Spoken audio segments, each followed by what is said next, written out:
нем уже, в общем-то, нет даже свободного места. Люди так стоят в проходах, смотрят документальное кино.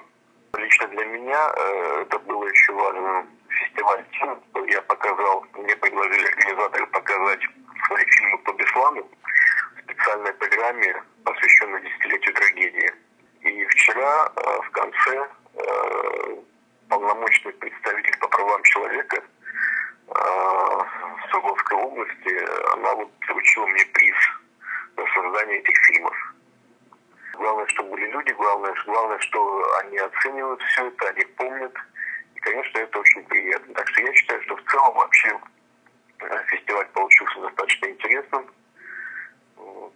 И очень надеюсь, что в ближайшее время в Осетии мы тоже проведем такое небольшое мероприятие, посвященное документальному кино, и привезем режиссеров и привезем фильмы, хорошие документальные фильмы.